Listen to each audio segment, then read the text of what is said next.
concluded. I advise the House that the Deputy Speaker has fixed 3:30 p.m. until 4 p.m. today for the next sitting of the Federation Chamber. Questions without notice. Are there any questions? And I give the call to the Leader of the Opposition. Thank you very much, Mr Speaker. My question is to the Prime Minister. Before the election, the Prime Minister promised cheaper electricity prices, cheaper gas prices and cheaper mortgages. Since the election, the Prime Minister has mentioned nothing in relation to those promises. Instead, your actions have delivered the opposite. Now, to make a bad situation worse, you're imposing a job-destroying industrial relations system at exactly the wrong time for our economy. Why, like Kevin Rudd and Julia Gillard, does this Prime Minister get every economic call wrong? Give the call to the Prime Minister. The Minister for Skills.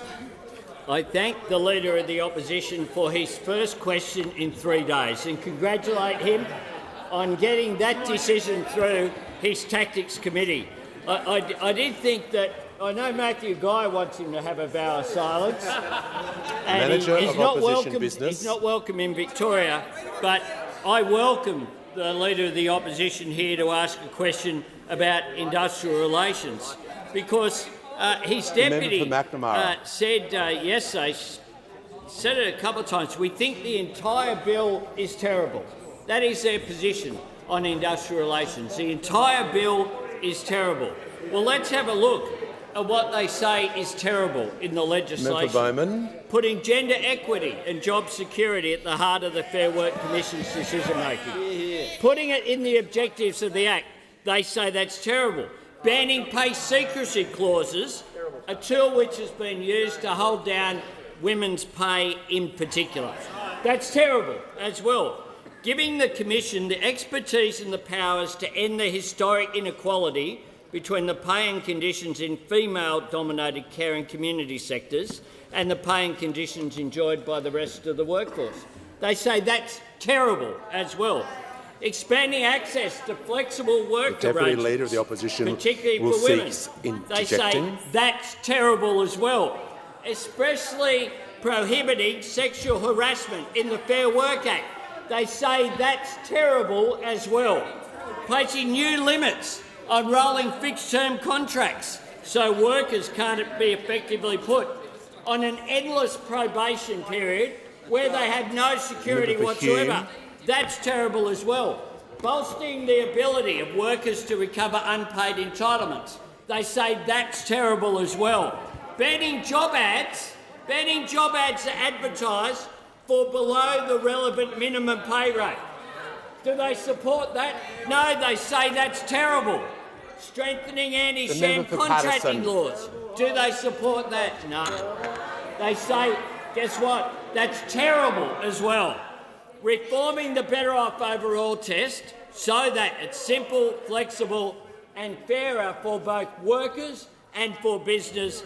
They say it's terrible as well.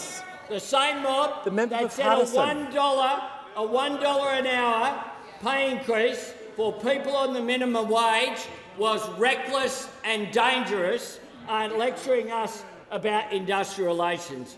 Well, we on this side of the House stand for increased productivity, stand for supporting business, but we also stand for supporting workers' wages. Well, there is far too much noise in the chamber. The member for Longman will not speak while I'm speaking. I give the call to the member for Bruce. Thank you, Speaker. My question is to the Minister for Government Services. In light of today's reports about previous contracting and tendering processes in Services Australia and the NDIS, what is the Albanese Labor government doing to ensure federal government contracts are allocated in a proper manner that will ensure transparency for the Australian people?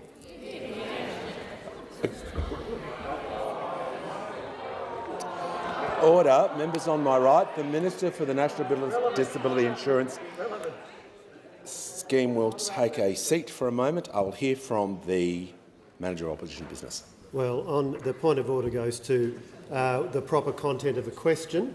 A minister can be asked about matters for which the minister is responsible in public administration, but not about the practice of the previous government, which is expressly what this question went to. I'll hear from the Leader of the House. Order. Thanks very much, Mr. Speaker. To the point of order, I don't know how this one could be out of order and any of the questions asked by the opposition could ever be in order. This question refers to media reports of the day, which practice specifically says can be referred to in questions, and then asks specifically about what actions the Albanese Labor government is taking. They're the terms of the question. Practice does say on 557 regarding media reports, and the minister can answer questions on Standing Order 98 regarding public affairs and administration. The question does contain his portfolio and how it impacts on his portfolio. It's in order, and I'll give him the call. The Age and Sydney Morning Herald have today reported that the member for Fadden used his status as a federal MP in 2017 and 2018 to help the lobbying and consulting firm Synergy 360 to help them sign up corporate clients with the promise of helping them navigate the federal public service and political system and meet key decision-makers, including senior coalition ministers. Specifically, it was reported that emails reveal that Synergy 360 would frequently update corporate clients as to the progress in lobbying and providing access to senior government figures for the allocating and rewarding of several multi-million-dollar contracts. And Mr David Milo is Synergy 360's CEO. A major shareholder of Synergy 360 is a Mr John Mardrason. Mr Mardrason is a former business partner of the member for Fadden. Mr Mardrason has also run the member for Fadden's political fundraising vehicle. The member for Fadden has previously been a director of a separate business of Mr Mardrason. Strangely, though, a search of the Federal Lobbyist Register reveals, however, that Synergy 360 is not a registered lobbyist. The Minister will pause. I'm listening carefully to the Minister. Member for Fadden will cease interjecting while I take a point of order from the Manager of Opposition Business. Mr Speaker, practice is very clear about personal reflections on other members of the House, and it also is very clear on members on my right. Very clear on page 515 that members can only direct a charge against other members or reflect upon their character or conduct upon a substantive motion which admits of a distinctive vote of the House. So practice is very clear on this. What the minister is doing is out of order. The minister is setting context to order. I'm going to ask him to relate the question regarding the part of his portfolio. He has set the context. Order. The member for Page. And I bring him back to the question. The leaked emails reveal that Synergy 360 was lobbying for corporations in relation to lucrative government contracts, including in the portfolios I'm now responsible for. Therefore, this morning, I have asked the CEO of Services Australia and the CEO of the National Disability Insurance Agency to immediately and thoroughly investigate any of the contracts awarded to these companies and individuals named in these reports, to assure me and the Australian people that the process was entirely above board and appropriate. And in conclusion, I just want to say to Australians listening to this, the Albanese government believes that the job of an MP is to work for your constituents, not your former business partners. Further, we believe that when there is clear lobbying, as revealed by the emails, companies are required to be on the lobbyist register. This is not an option. But most importantly, using public office as a politician to enrich your private friends and mates, including political donors, is not a shade of grey. Whether you are a backbencher or a frontbencher is not a defence. If and when public office has been used to enrich private mates, it is corruption. The order. The member for Bass has the call. Thank you, Mr Speaker. My question is to the Minister for Small Business. Minister, under Labor's extreme industrial relations changes, small and medium businesses will need to pay between $14,000 and $75,000 when dragged into compulsory multi-employer bargaining. Given small and family businesses are already facing higher interest repayments and rising energy prices, can the Minister inform the House what financial assistance the government will provide to these Australian businesses to help them meet these new costs? Give the call to the Minister for Small Business, Housing and Homelessness. Thank you, Mr Speaker, and I thank the member for Bass for her question. There's no doubt, and I've said in this place, that small businesses have been doing it tough. They are dealing with rising, increased Members prices. on my left. And they are doing it tough in terms of increased mortgages and increased energy prices. But what we're doing in terms of the better pay secure jobs is what we're doing is we're trying to actually support small businesses and give them what they want. What we're doing here is giving them access to enterprise bargaining that will improve The Leader of the Nationals will productivity, cease interjecting. that will improve productivity and give businesses the benefit of negotiating with their employees. And indeed, when you go to the regulatory impact statement, Mr Speaker, and you do keep reading, it says, and I'm going to quote from it, Mr Speaker, it says, "The significant benefits of being covered by an enterprise agreement and the costs that may be associated with remaining covered by a modern award outweigh the additional costs for businesses to engage in the new multi-employer bargaining streams." Not to mention, Mr Speaker, that most small businesses will go into the cooperative stream where they'll be able to get off-the-shelf type products and it will cost them very, very little, and that's where we think most small businesses will go. Order. When the House comes to order, the member for Moncrieff will cease interjecting. There's far too much noise. I want to be very clear with the House. There must be silence when questions are being asked. Ministers are entitled to answer questions in silence as well. I'm not mucking around today. I'll give the call to the member for Bendigo. Thank you, Speaker. My question is to the Treasurer. How is the Albanese Labor government working with investors to address some of the nation's big economic challenges? Give the call to the Treasurer. Thanks very much, Speaker, for the call, and thanks to the member for Bendigo for her second question this week. She's now asked as many questions in 4 days as the member for Humes asked me in more than 4 weeks. Mr Speaker. Members on my left, Treasurer has the call and will be heard in silence. Thank you, Mr Speaker. When we have our fair share of economic challenges and we have our Member fair share... Petrie is warned. When we have our fair share of economic challenges in this country and we have our fair share of constraints on the budget, it's more important than ever that governments work with investors in our economy to try and satisfy some of our big national economic objectives. And there are ways that we can do that to ensure that investors get good returns for their investors and for their members when it comes to super funds, at the same time as we do address some of the big economic challenges which have been left unattended for too long in this country. And that's why tomorrow, for the first time, the Treasurer's Investor Roundtable will be convened in Sydney. And what the Investor Roundtable will do, it will bring together the 4 big banks, Macquarie, the industry funds, the retail funds, BlackRock and Blackbird, the Future Fund, representatives of the state treasurers and others, to begin to deal with and take advantage of some of the big challenges and opportunities that are in our economy right now.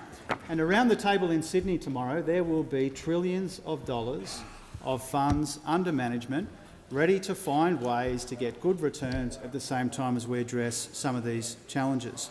And the first order of business tomorrow will be the government's housing accord. And I pay tribute to the Housing Minister for her work on the housing accord as part of our broader sweep of housing policies, which are so important to dealing with one of the biggest economic challenges we have around housing affordability.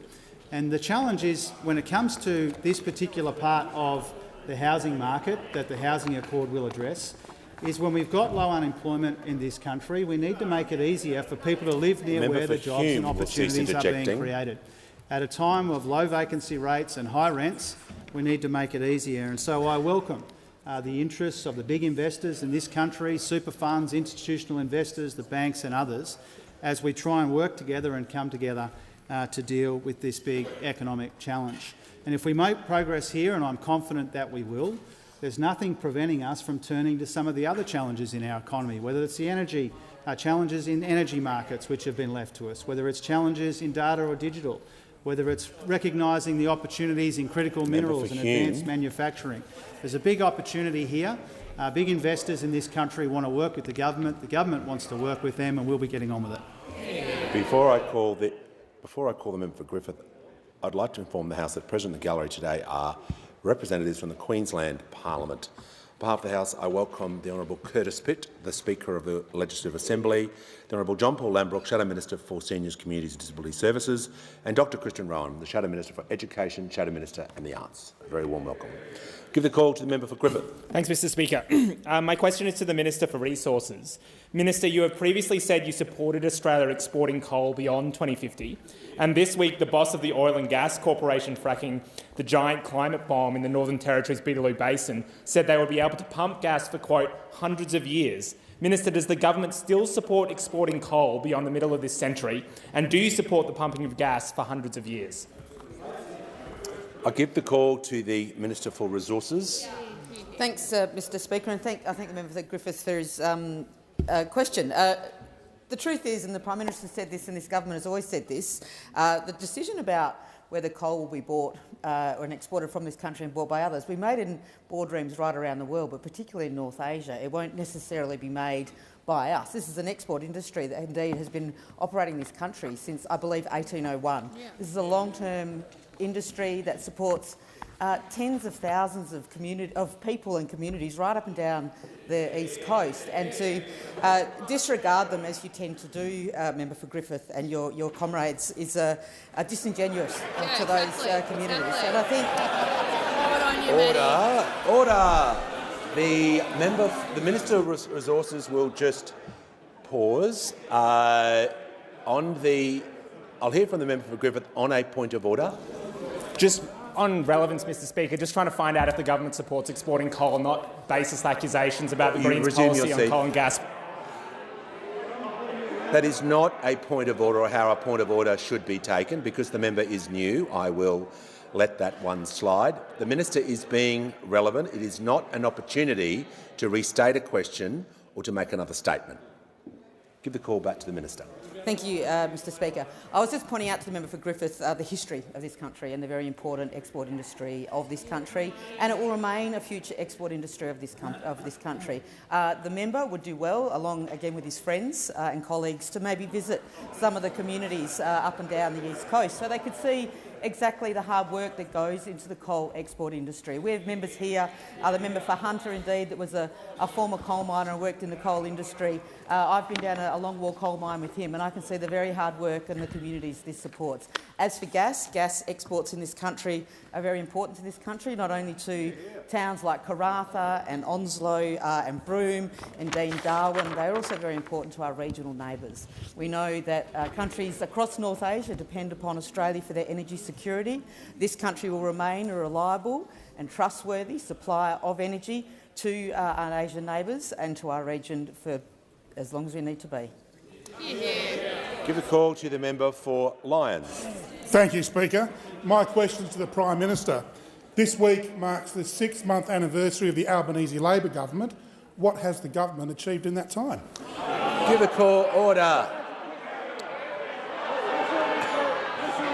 Order. Members on my left.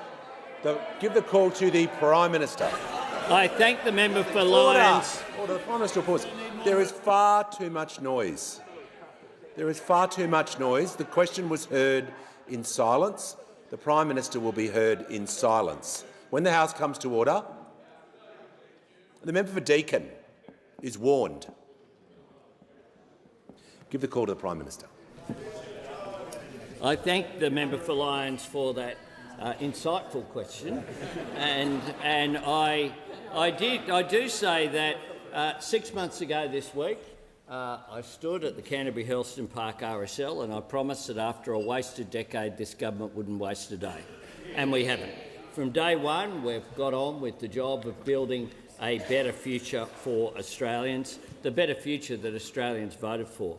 One of the first things we did was to put in a submission to the Fair Work Commission that led to the increase in the minimum wage to keep up with a 5.1% inflation rate. The Fair Work Commission granted 5.2%, and we welcome that. We put in a submission for a pay rise for aged care workers, something that those opposite failed to do during their decade in office. We've already passed legislation to make childcare cheaper this week, making a difference for over 1 million Australian families. We've passed legislation to make medicines cheaper, the first time in 75 years of the PBS that medicines have actually been made cheaper. We've created 180,000 new fee-free tape places will be in place from January 1 next year. We've established 10 days paid domestic and family violence leave, something that those opposite when they were in government said would create a perverse disincentive to employ women. That was the attitude of those opposite. We have got it done. We've convened a Jobs and Skills Summit, which we brought together business and unions and civil society to engage constructively. We've established the Housing Accord, again bringing together business, including the MBA, with unions, with state and territory governments to deliver more affordable housing and to boost construction. We've ended the cashless debit card. We've expanded the Commonwealth Seniors Health Card. Order. We've established the Royal Commission into robo-debt. We've delivered the Regional First Home Buyers Guarantee. We've passed our climate change bill and rejoined the world effort to tackle climate change. We're advancing a voice to Parliament and constitutional recognition. We've set about repairing our international relations that have been trashed by those opposite. And in these final weeks, there's more to do. Today, very hopeful that we will pass through this House the legislation to establish a National Anti-Corruption Commission. I can understand why it didn't happen under the previous decade of the former government. And we are making sure that we put in place measures to get wages moving so that we take pressure off people who are doing it tough. This is just in our first 6 months. I look forward to the next 6 months and well beyond. Give the call to the Deputy Leader of the Opposition. My question is to the Minister for Small Business, and I refer to the flood-hit town of Eugowra, which the Prime Minister visited this week, and the flood-hit town of Moama in my electorate of Farrer. If a small business in Eugowra or Moama is rebuilding next year, will they be able to specifically access the regional small business support program? The call to the Minister for Small Business, Minister for Housing and Minister for Homelessness. Thank you, Mr Speaker, and I thank the member opposite for her question. We are, of course, concerned by communities that have been impacted by floods. We know they have been doing it incredibly tough, which is why we did move as quickly as we could to make sure that assistance was available for those communities. Indeed, we're investing $1 billion over 5 years to mitigate potential disasters and loss and damage through the government's new Disaster Ready Fund. We are concerned about it. And we have also, of course, moved in each of the states that have recently had floods, in Tasmania, in Victoria and in New South Wales, to make small business grants available for those communities, Mr Speaker.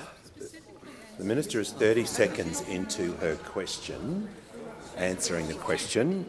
I'm going to ask her, out of respect for the Deputy Leader of the Opposition's position, I'm allowing this point of order, but I want to have it stated clearly what the point of order is. The point of order is on relevance because I referred specifically to a program called the Regional Small Business Support Program. Resume your seat. The minister is 40 seconds in. Order. I'd like to hear the minister in silence. The Deputy Leader was heard in silence. She's 40 seconds in. She's got 3 minutes to answer the question. I'm going to give her the call. Thank you, Mr Speaker. And we have been moving to support small businesses. As I said in this place earlier in the week, we have also moved to make sure that programs that were due to end at the end of this year, on the 31st of December, that those opposite didn't continue to fund, about mental health and wellbeing and, of course, the small business debt hotline, that we're not continuing. We found more than $10 million in the last budget to make sure that those programs could continue. We're looking at all of the programs to make sure that we are supporting small businesses in every way possible to come out of the floods, and will continue to do so, Mr Speaker. Give the call to order. I give the call to the member for Spence. Thank you, Mr Speaker. My question is to the Attorney-General. Why is it important that standards of integrity be raised to improve voters' trust in our democratic system? Good question. I'll give the call to the Attorney-General. Thank you, Mr Speaker. I thank the member for Spence for his question. The National Anti-Corruption Commission is a landmark reform which I hope will have a profound impact on our democracy once it is established. The Commission will not just investigate corruption after it happens, but will seek to prevent corruption as far as is possible. The Commission will be tasked with education and prevention functions. The Commission will provide guidance and information to support the public sector to identify and address vulnerabilities to corruption. It will educate the public sector and raise awareness of corruption risks and how to avoid them. The Commission has the capacity to hold public hearings, and when findings of corruption are made, the Commission will be able to release public reports. This visibility is important and will ensure the Australian public will see the Commission doing its job. Trust in government hit an all-time low in the most recent Australian election study conducted by the Australian National University in 2019. Only 59% of Australians were satisfied with how their democracy is working. There's no doubt Australians at the 2022 election felt the same way. Something was broken and they wanted it fixed. The Albanese Labor government heard that call, and the National Anti-Corruption Commission bills are our answer. The main bill to establish the Commission passed this House just before question time. Our sincere hope is that the Commission will help to restore trust in federal politics. Australians will know that there is a strong watchdog with teeth, ensuring that those who are fortunate enough to be elected to this place are not misusing their position for personal gain. Nothing is more important than ensuring our behaviour in this place upholds the bond of trust with Australians. That bond is the basis of our democracy. There's been much damage done in the last decade to that bond. Just one example of that is the promise made in December 2018 to establish a National Anti-Corruption Commission, which was never delivered. The bills currently before the Parliament to establish a National Anti-Corruption Commission are the first steps in that repair job. It is up to all members in both houses to do the right thing, come together and pass the bills before Parliament. Let's send a strong message to all Australians that we can get this job done. Give the call to the Leader of the Nationals. Thank you, Mr Speaker. My question is to the Minister representing the Minister for Agriculture. I refer to a Northern Australian family cattle property that employs 21 ringers and station hands. Under Labor's industrial relations changes, if a representative for cattle ringers and station hands from that property successfully applies to the Fair Work Commission to bargain a single interest employer agreement, could all similar family cattle properties in Northern Australia be forced into multiple employer bargaining? Give the call to the Leader of the House. I've given the call to the Leader of the House. I'm happy to start. The manager will resume his seat. I don't know what the Leader is going to say, but I've given him the call because he was on his feet. So when someone jumps up, as I give you the call all the time, I give the call to the Leader of the House. Order. Members on my right. Thanks very much, Mr Speaker. Just on a point of order, the question goes specifically to the interaction of businesses with a piece of legislation that is entirely within a different portfolio. Happens to be mine, but this question is directed to the wrong minister.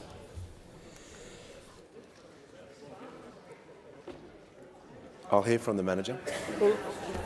On the point of order, Mr Speaker, it's very clear that what this goes to is the impact on businesses within the sector for which the minister representing the Minister for Agriculture is responsible, and that is why she is the appropriate minister to be asked this question and to answer it.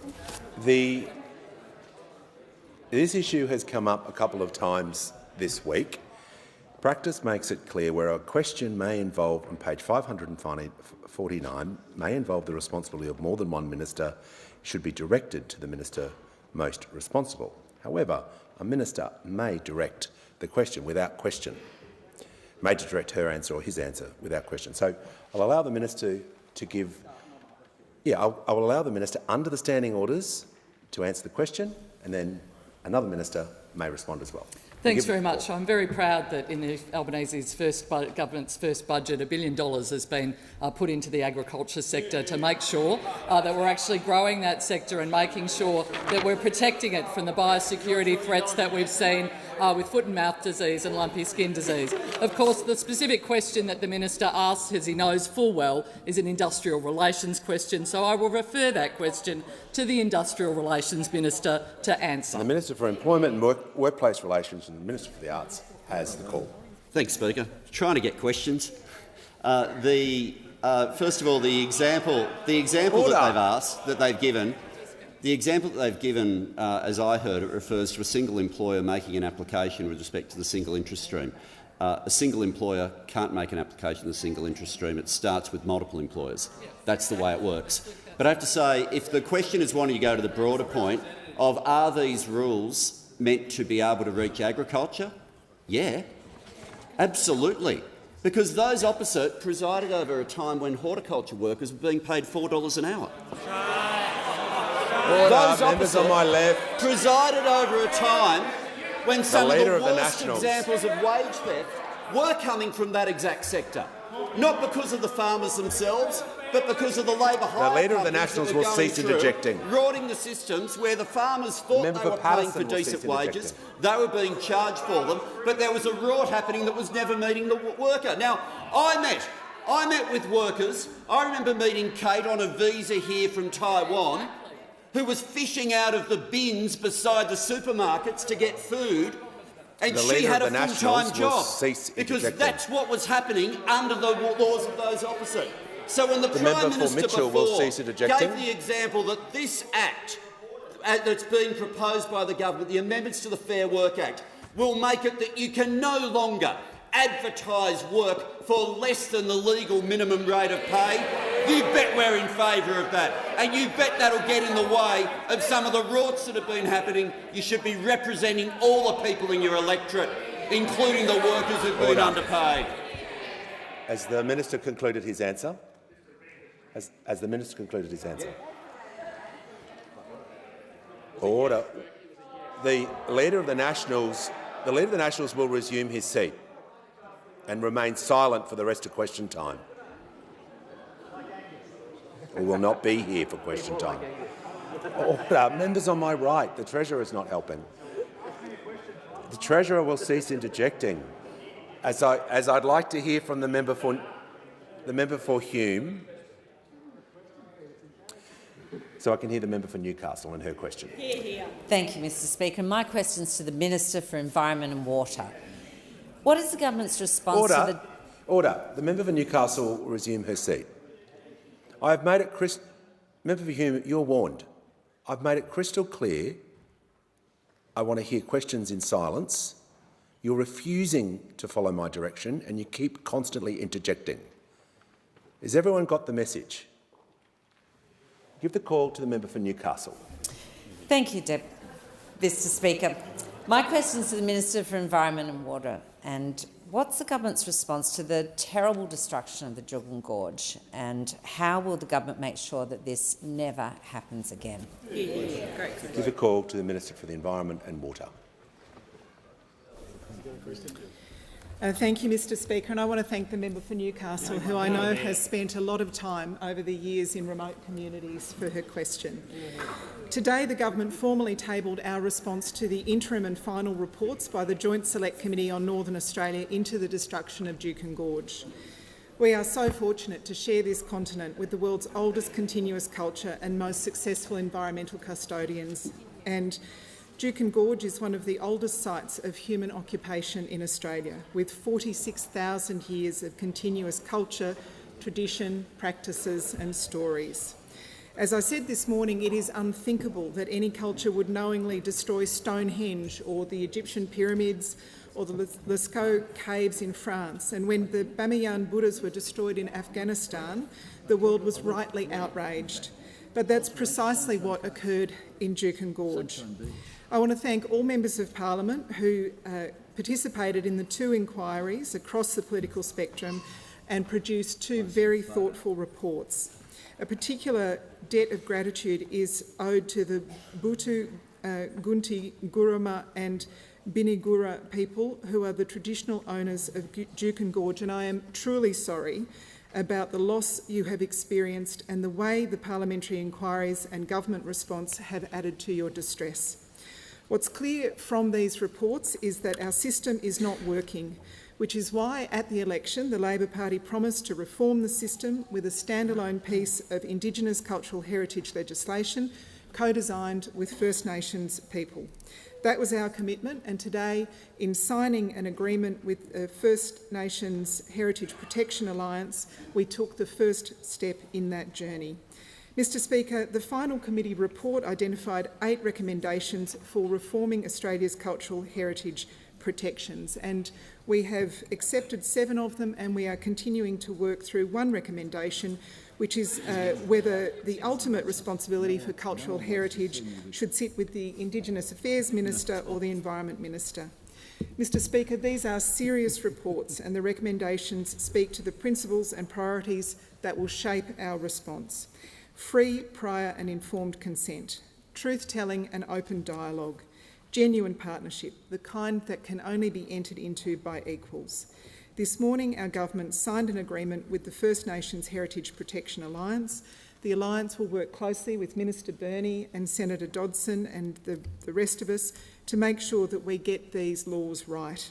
We are always a better country, more unified, more confident, more secure in ourselves when we give everyone a seat at the table, when we listen to all voices. We are committed to doing better in true partnership with First Nations Australians. Give the call to the member for order. Members on my right. Well, I haven't given you the call yet. I haven't given you the call.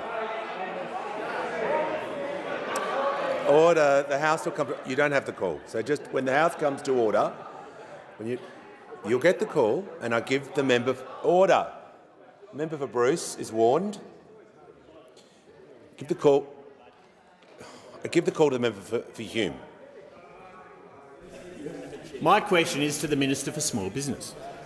A Canberra small business owner has told 9 News he's worried that the government's industrial relations changes will mean he has to increase prices. He said it just means that the prices of your schooner, your pints and your palmies are going to go up. Will the minister guarantee that small businesses will not have to increase prices as a result of Labor's extreme industrial relations changes? Order. I give the call to the Minister for Small Business, Homelessness and Housing. Thank you, Mr Speaker, and I thank the member opposite for his question.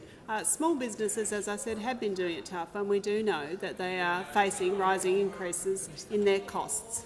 We do know that they are dealing with rising energy prices and that they are dealing with rising interest rates. We also know, of course, that they are having trouble attracting staff. We know that there are massive staff shortages, which is why we're also moving in terms of increasing skilled migration, in terms of increasing free TAFE places, to make sure that we have the workforce available for small businesses, Mr Speaker. We're also, Mr Speaker, of course, we are changing industrial relations laws to make it easier, simpler and cheaper for small businesses to be able to engage in enterprise bargaining. That is what we are doing. We want to make sure that small businesses get the benefits for the productivity increases that come from bargaining with their employees. That is what the Secure Jobs Better Pay is all about. It's also about making sure that the workers in these positions are able to get their first pay rise in almost a decade. Has the Minister concluded her answer? She's concluded her answer. The order. The member for Wills has the call. Thank you, Mr Speaker. My question is to the Minister for International Development and the Pacific. How is the Albanese Labor government changing Australia's approach to engagement with Pacific nations on climate change, and what previous approaches are being changed? The call to the Minister for Defence Industry and the Minister for International Development and the Pacific. Thank you, Mr Speaker, and I thank the member for Wills for his question and his ongoing commitment to fighting climate change and his deep commitment to national security. Mr Speaker, nothing is more central to the security and well-being of the Pacific than taking action on climate change. And that's because the Pacific is bearing the brunt of climate change. In Australia, we've seen bushfires, droughts and the current massive floods. In Pacific Island countries, we're seeing inundation, water contamination and threats to food security. And that's why the 2018 Boyd Declaration said that climate change remains the single greatest threat to the livelihood, security and well-being of the peoples of the Pacific. For example, Kiribatis' main island, Tarawa, will lose 50% of its land mass by 2100 under current projections. And at COP27, Australia's response was really well received. I met with 10 Pacific leaders and ministers, including the Prime Ministers of Cook Islands and Tonga and the President of Palau. And the Secretary-General of the PIF said Australia is taking a new, refreshed approach to its relationship with the Pacific, and it's reinforcing that not just with words, but also with some solid, real action. We're working with the Pacific to deliver outcomes that reflect Pacific interests. We supported Pacific climate negotiators to be there and to progress a bid for climate COP in the Pacific. And after a decade of inaction, Australia is taking action at home and abroad. We're supporting the Pacific Climate Facility. We're providing $900 million worth of extra ODA to the Pacific with a real focus on climate change. And I was also asked, Mr Speaker, how that approach has changed from the last government. Well, the Albanese government has delivered more in 6 months than the last government did in 10 years. For example, we're not making jokes about climate change destroying Pacific Island countries. We're taking this existential threat seriously. We're not blowing up regional security and unity like the member for Cook did by blocking action on climate change at the 2019 PIF. The Minister will resume his seat, and I'll hear from the Manager of Opposition Business. Well, Mr Speaker, Minister for the Environment. The minister's answer offends against several provisions of the standing orders, but in particular on relevance. You have previously directed a minister back to the question when he strayed and got into the record of the previous government. Will resume his seat, and I'll hear from the Leader of the House. Just to the point of order, in terms of the way the minister is answering this question, he's been quite specific about what the government's doing and what the government's not doing. Every part of it has been framed in terms of decisions being taken by the government and that he's taken as minister. The question involved what is being changed. I'm going to ask the minister to make sure he is comparing and contrast to those changes to be relevant. I'll give him the call. Thank you, Mr Speaker. And in contrast to the last government, which blocked climate action, which led to Fiji Prime Minister Bainimarama saying that the former Prime Minister's actions were insulting, condescending and would drive the Pacific to countries other than Australia, the new government is supporting action on climate change, is supporting the Pacific.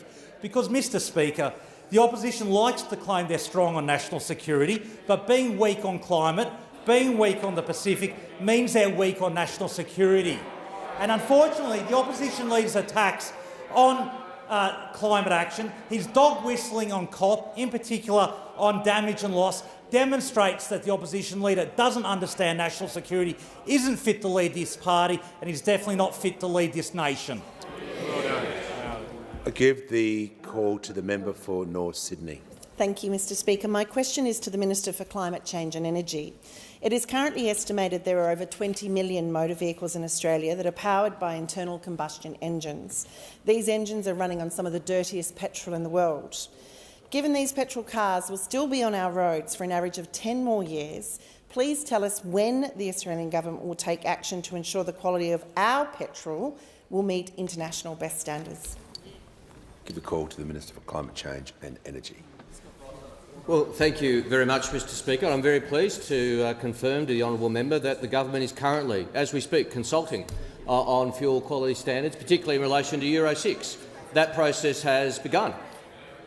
And that is a matter for the climate change portfolio, for those opposite who don't understand government arrangements. And the Minister for Transport and I are also working very closely together on the related matter of fuel efficiency standards, two separate programs, very closely related but quite separate in terms of their implementation. Fuel efficiency standards are those which encourage and require manufacturers to send electric vehicles to Australia and other low-emissions vehicles. perhaps low emissions vehicles and electric vehicles like utes, which do exist around the world, Mr Speaker, and are available in many countries around the world, not currently available in Australia because we lack fuel efficiency standards, Mr Speaker. As somebody who's driven an electric ute, I can confirm they do exist. They do exist and they are available elsewhere, but because of 10 years of policy indolence, they're not available in Australia. Order. But the honourable member for North Sydney is quite right.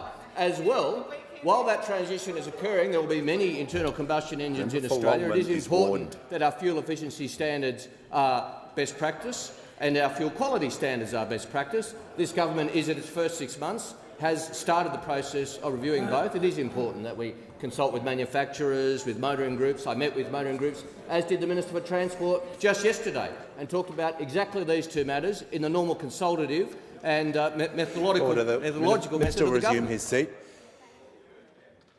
I hear the member for North Sydney on a point of order. Mr Speaker, it's to the point of relevance. Sorry. I specifically asked about petrol quality, and with 3 out of 4 car sales in this country, second-hand vehicles, I'd really appreciate if the minister could give me an answer on petrol, please. The minister is being relevant. He's about halfway through the answer, and I'll ask him to return to that part of the question before he is concluded, and I'll give him the call. And in relation to the honourable member's exact question, I only began the consultation process a couple of weeks ago. It is important to allow people to have their say. That process is nearing its end. As soon as I've read through all the submissions and assessed all the evidence, I'll make a decision and announce it. Give the call to the member for Reid. My question is to the Minister for Employment and Workplace Relations. How will the Secure Jobs, Better Pay Bill get wages moving for low-paid workers and help close the gender pay gap? The call to the Minister for Employment and Workplace Relations and the Minister for the Arts. Thanks so much, and I thank the member for Reid for her question and for her strong commitment on getting wages moving, and in particular on closing the gender pay gap. We had a comment from only today from Senator Cash, where she said this legislation will do nothing to get wages moving. That's the claim: nothing to get wages moving. If I just go through some of the evidence that's there and some of the changes that are in this bill, ending pay secrecy clauses gets wages moving. Pay secrecy clauses have been used deliberately to prevent workers from finding out what other workers are earning. It has been used deliberately within workplaces where the men are earning more than the women. You end pay secrecy clauses, you have an impact on getting wages moving. Strengthening the rights to flexible work. In terms of getting wages moving, particularly when it comes to closing the gender pay gap, it should not be this way, but it is a reality in Australia still that women have a disproportionate share of caring responsibilities in this country, and that is what happens far more commonly.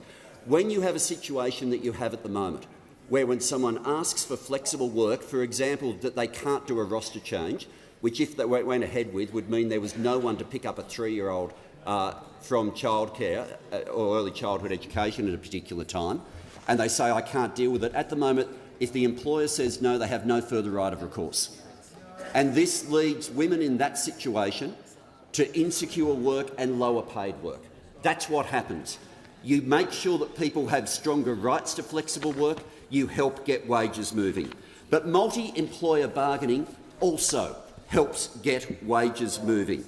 And notwithstanding the comments from the member for Longman about this being the sort of bill that would be promoted by socialist and communist governments, I might remind him of that great socialist and communist who now heads the OECD, where the OECD has said multi-employer arrangements are necessary to negotiate targeted raises in female-dominated and low-paid sectors.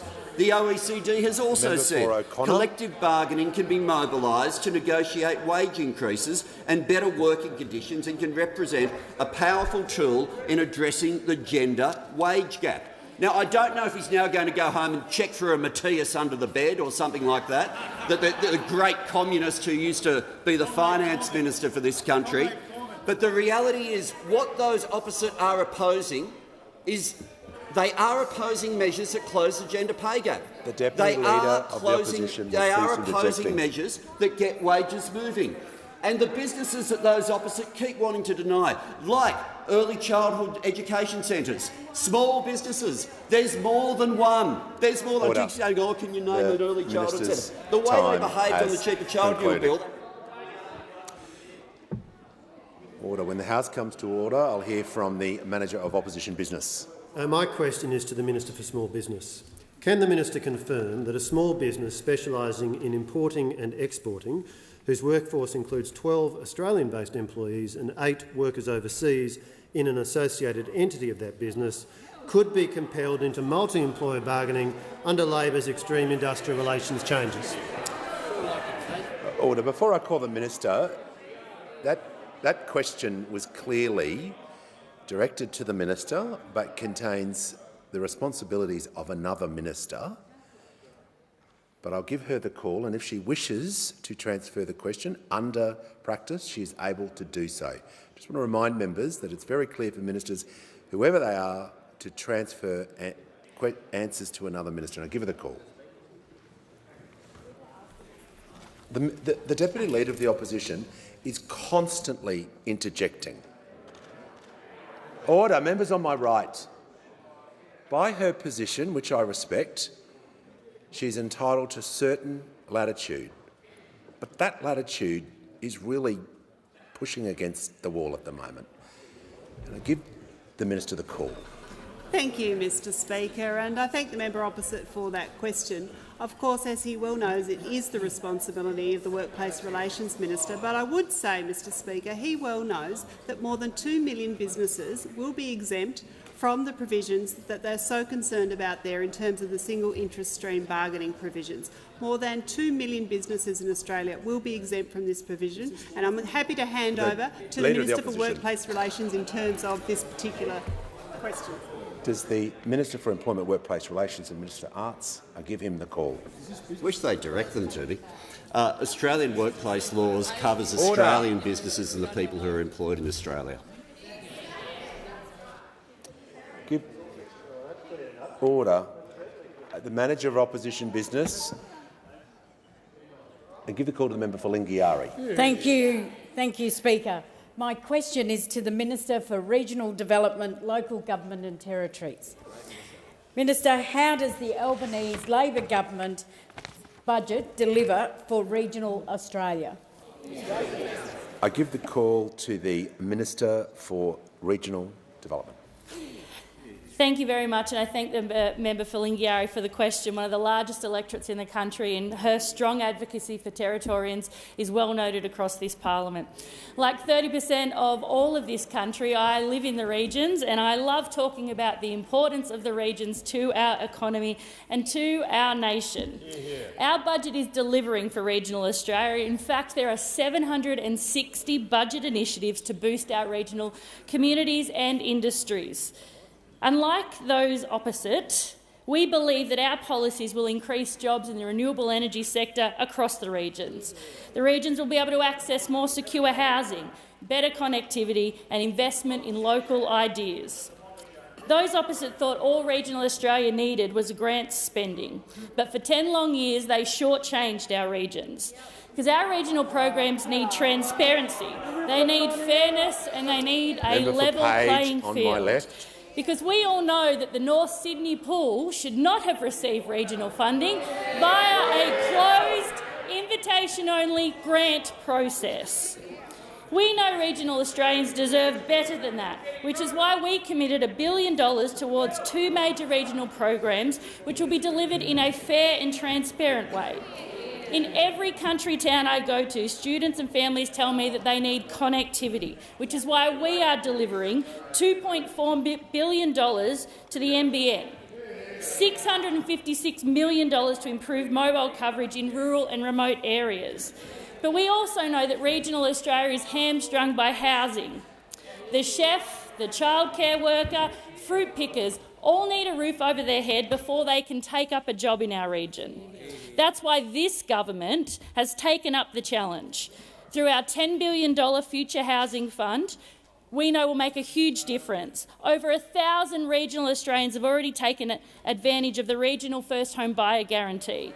We are also giving regional Australians priority access to 20,000 additional Commonwealth-supported university places, $158.5 million worth of measures to address teacher shortages in our regions. But good regional development isn't just about investing in our roads and our infrastructure. It's about investing in our people through skills and training. It's about investing in our services like NDIS, like Medicare and early childhood education. And we know regional Australia has borne the brunt of natural disasters, which is why we are investing $200 million per year through the Disaster Ready Fund. Our communities need our help, which is why regional Australia is at the centre of the nation's growth and at the forefront of our agenda.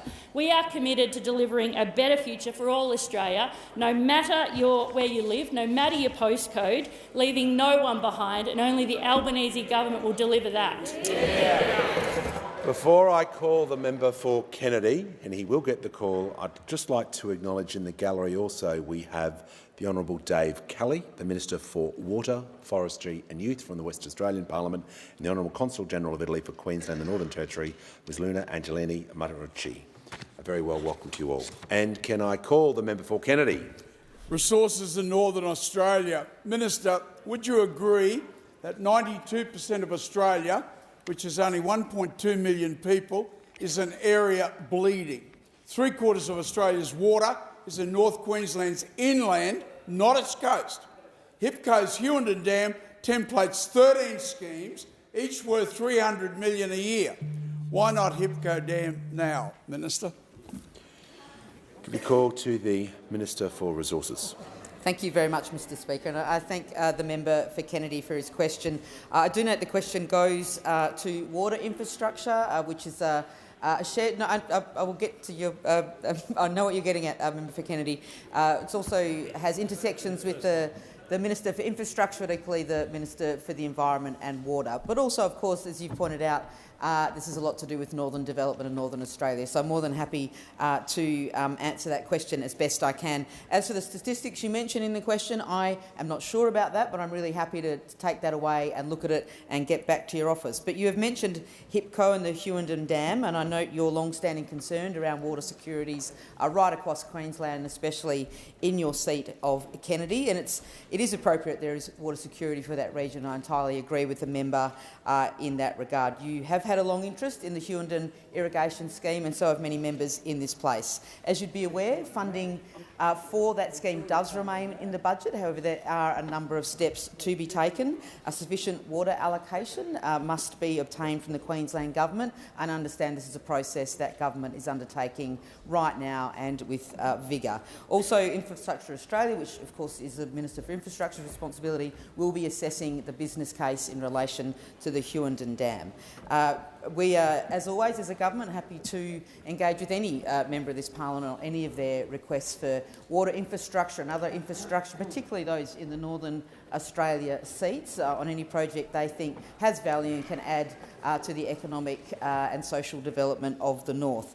I'm really happy, as you know, a member for Kennedy, we have spoken on many times on many of the projects that are of benefit to Northern Australia, and I know all relevant ministers will continue to do the same. This government is more than happy to engage actively and look at projects that are brought forward, but they do need to be supported by a proper business case, and they really need to be engaged with the state and territory governments involved, because governments need to work together to make projects like the Hughenden irrigation program, the HIPCO project, go ahead. And I thank the member for Kennedy again for his question.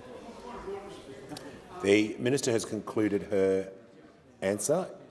Is it relating to the question or something else? I don't want it to be interpreted that I've bypassed the brilliant and gracious lady who is the Minister for Water. But I just think it's more northern development, that's all. I thank the member for Kennedy.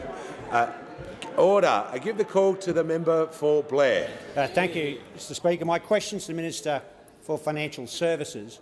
How is the government protecting consumers without stifling innovation in the buy now, pay later industry?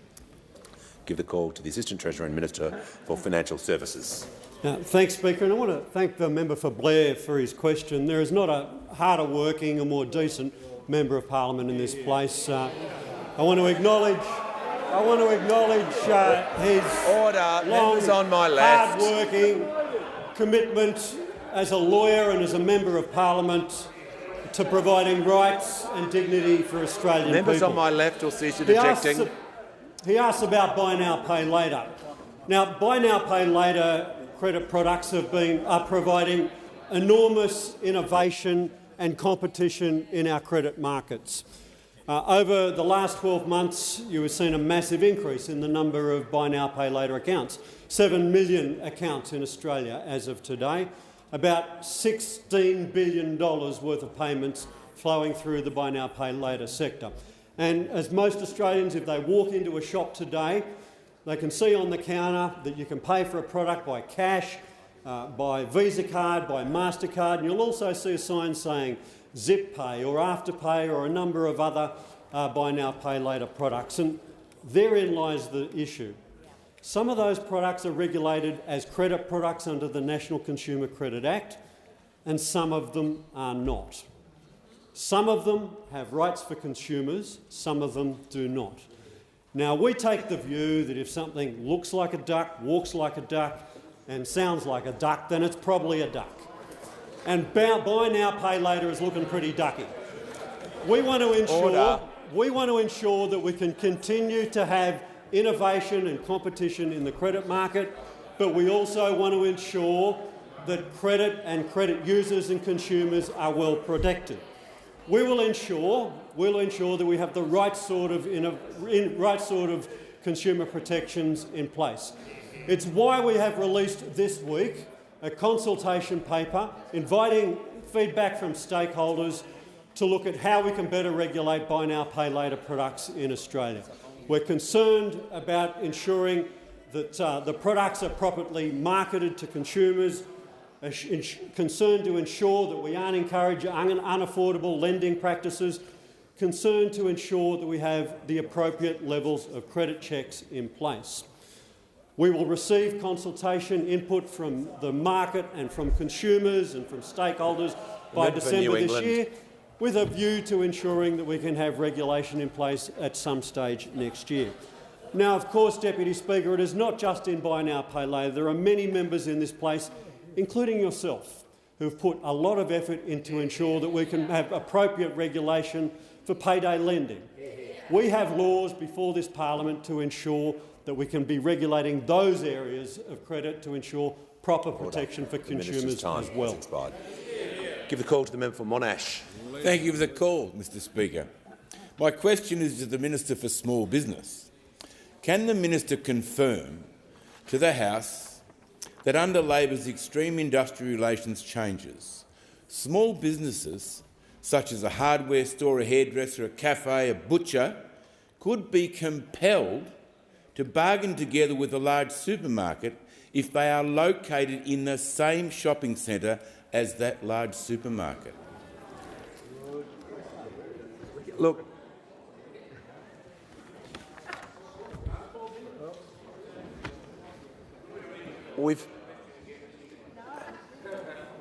No, I don't want the question again. The question is clearly directed to the wrong minister. With industrial relations, I'm just saying if the minister chooses to have someone also supplement the answer because it's not directed for her responsibilities under the standing orders, I'll invite the minister. I'm not ruling the question out of order, but I'll invite the minister to take the question. Thank you, Mr Speaker, and I do thank the member opposite for his question. As I have said clearly in this place, more than 2 million businesses will be exempt from the single interest stream that the member is referring to in terms of the Industrial Relations Bill. Can we also remind the Leader of the House, Opposition Mr. will cease Speaker, interjecting. The minister will be heard in silence, just as the member for Monash was heard in silence. The Leader of the Opposition, the Leader of the Opposition is warned. I can't be clearer. When a minister is on her feet, within barely seconds into the answer, it is unacceptable for the yelling, for the interjections, and give her the call. And as I have said earlier in the week in this place, Mr Speaker, there are other thresholds that need to be met. And one of those is, of course, that the Fair Work Commission would need to say that they have the same single interest. And that would not be the case in the example that the member actually refers to. Give a call to the member for Hunter. Thank you, Mr Speaker. My question is to the Minister for Communications. What is the Albanese Labor government doing to address mobile black spots and improve communications resilience? Give a call to the Minister for Communications. Thank you, Mr Speaker, and I thank the member for Hunter for his question. I recently had the pleasure of spending time with him and his electorate to see the range of communications initiatives benefiting the Hunter community. Mr Speaker, improving connectivity is a top priority for the Albanese government.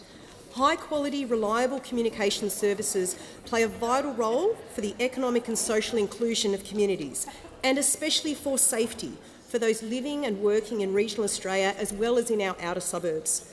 That's why Labor took to the election our Better Connectivity Plan for rural and regional Australia.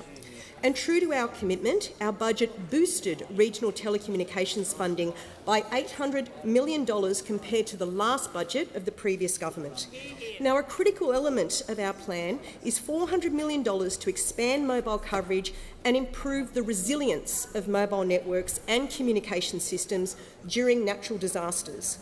This stream includes $100 million dedicated to resilience measures, which will help deliver improvements to the reliability of networks and their ability to withstand and recover more quickly from natural disasters. Mr Speaker, it's useful to understand what this can mean in practice. Right now, as honourable members across the chamber are well aware, there are communities across the country who are in the midst of devastating floods. Many constituents of those honourable members will be struggling to connect to the internet or get a mobile signal to contact their loved ones, to call for help or to receive emergency information. Our resilience measures will help to remedy just that. This includes improved reliability of backup power sources for telco facilities, and these include innovative battery and solar solutions. We will also focus on increasing the diversity of transmission routes, meaning that critical sites will be connected to the network through more than one path. So if one path fails, it's less likely to bring down the entire site. My department has also commenced consultation on the Improving Mobile Coverage round of the Mobile Black Spots program, and this progresses our election commitments to address mobile coverage and capacity issues in 54 locations where inadequate service had been identified by communities, local councils and mobile carriers. And, Mr Speaker, we committed $39.1 million to further rounds of the Peri-Urban Mobile program, which will deliver increased coverage and capacity in our rapidly growing outer suburban areas. Our investment will also expand the program to urban areas with a population of over 100,000, and these include areas like Geelong, Wollongong, Cairns and Newcastle. Mr Speaker, the Albanese government is committed to better connectivity for Australians because good connectivity isn't simply a nice-to-have. It is an essential service for our economy, our quality of life and, most of all, for the safety of our citizens. The call to the Prime Minister. Thanks, Mr Speaker. I ask that further questions be placed on the notice paper.